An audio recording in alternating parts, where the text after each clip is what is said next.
Hey guys, thanks for joining me. If you're new to my channel, don't forget to like and subscribe to my videos. I'm going to be talking about exorcism and everything you need to know about it. Now, first off, people have asked what exorcism is and if it's real. The answer is yes, exorcism is very much real, and they're being performed more than ever these days. Exorcisms evict demons out of human bodies that they're possessing. Sometimes multiple demons, up to 40 of them, can possess one human body, whether that person is dead or alive. But they prefer a living person due to the fact that they can take advantage of everyone else in that person's life and try to take their souls as well. The reason for possession is to collect souls. That's one reason. The other reason is that demons want to come back and possess human bodies so they can live on earth once again. And that is a big problem, and that is something that we should not allow.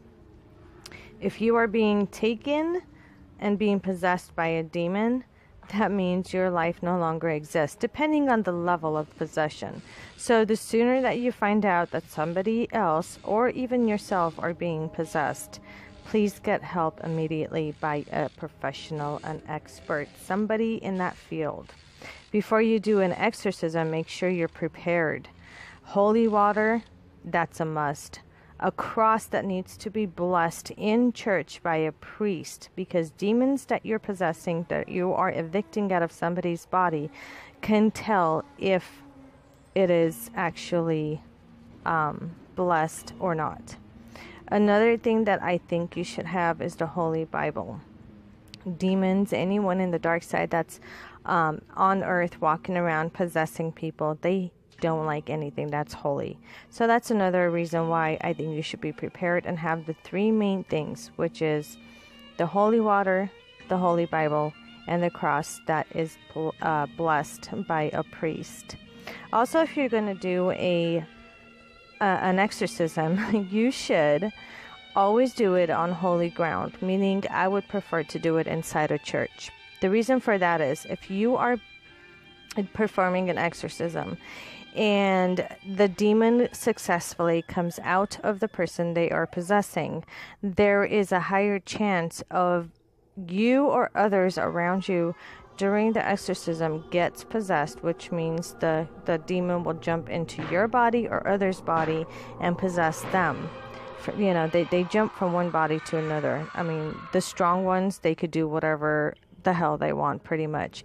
So, but if you do it inside a church, what happens is the demon has no control over what goes on holy ground.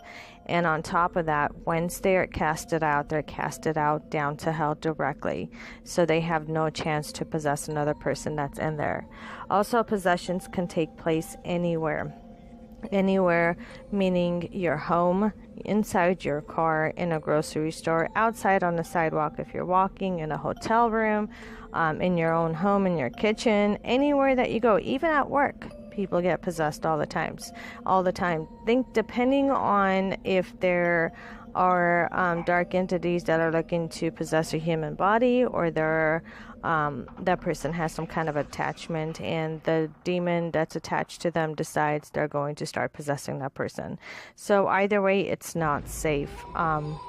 You're pretty much not safe anywhere unless you get professional help, unless you ask a psychic or a medium to block you and ground you. That's one other way that you won't be able to get possessed. You always have to keep your walls up no matter what, and meaning that is that you never put your guard down when it comes to the spiritual realm. Whether spirits are good or not, you always keep your guard up, especially when you're dealing with the spiritual realm. Now, a lot of people have asked me, how does possession happen, and why does it happen, and can it happen to anybody? The answer is yes, it can happen to anybody, unless, once again, you know what you're doing, you know how to block yourself. For example, I can never get possessed because, I've been doing this since I was little, so I know how to block myself from being possessed and from other entities coming inside me. One of the ways that it could open portals can open to the dark side is if you do Ouija board. A lot of people say that Ouija boards, they don't believe in it, it's not real, if they tried it and nothing happened. Well, if nothing happened, then you got lucky, but don't hold your breath too long, because eventually the portals, the dark portals that you open doing the Ouija board, eventually you will get affected. So meaning that the spirit could be lingering around just waiting for the right time to attack you. As far as rituals and seances go, if you don't know what you're doing and you cannot close the portals after you are done, be prepared for some haunting and possibly possessions to happen, either with you or others around you. You always have to be prepared for any situation during an exorcism. Exorcisms are not pretty. Exorcisms are not a joke, and there have been multiple deaths reported due to exorcisms. Now, whether it's the person that's performing the exorcism or the person that is possessed, either way, there has been many deaths due to the fact that people lacked on doing what they're supposed to do and doing it the right way.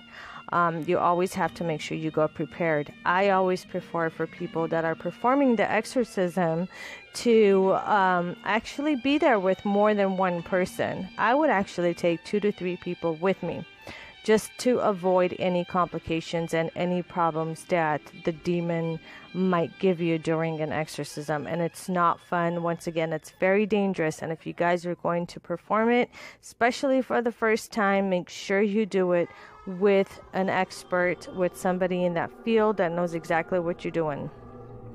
Now, another thing during an exorcism is demons will try to manipulate you. And they will do it in any which way that they possibly can and want, due to the fact that they want you to cut your exorcism short, stop it, and not complete it.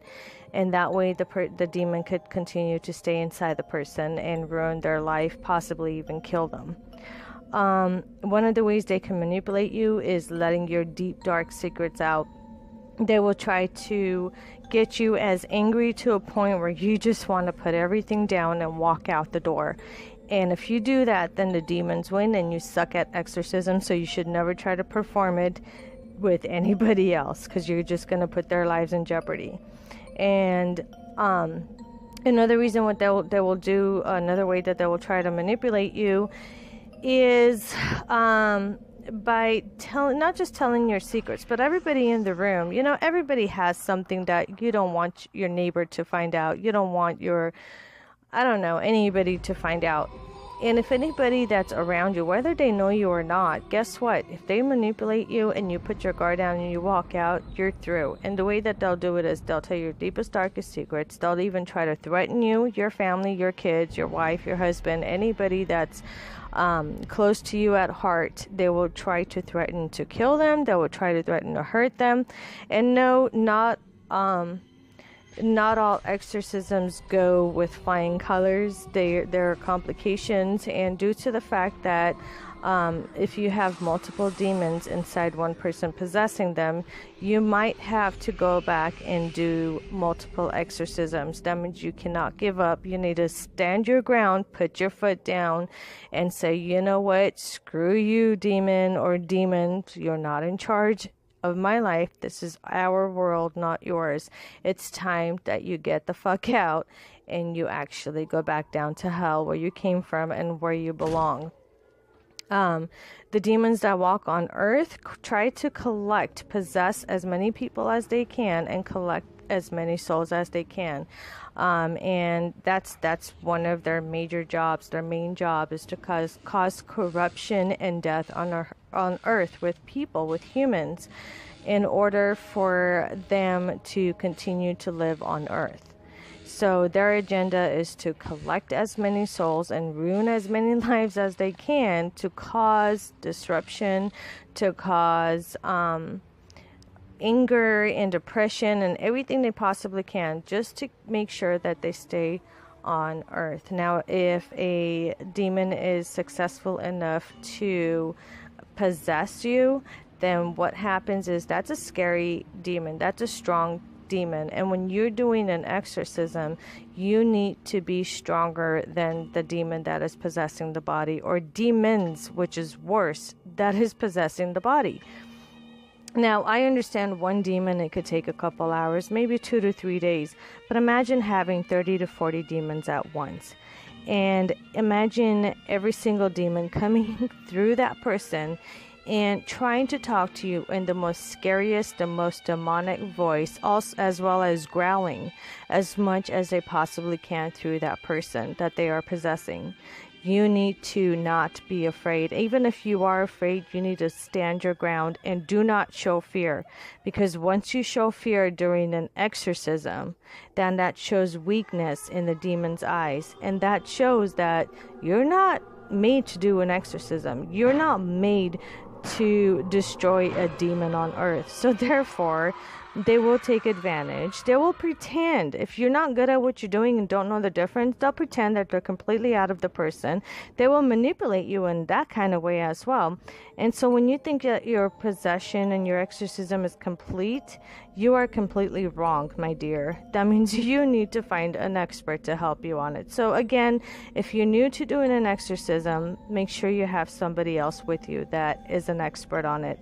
If you guys have any more questions, please feel free to email me at monicaspiritqueen@yahoo.com, or I'm always on Twitter at monmonqueenie. I will be happy to answer your questions. If you guys need a spiritual reading, contact me, as well as contact me if you guys know somebody that's being haunted or possessed, and I will be happy to help you, and I have all the resources for you guys.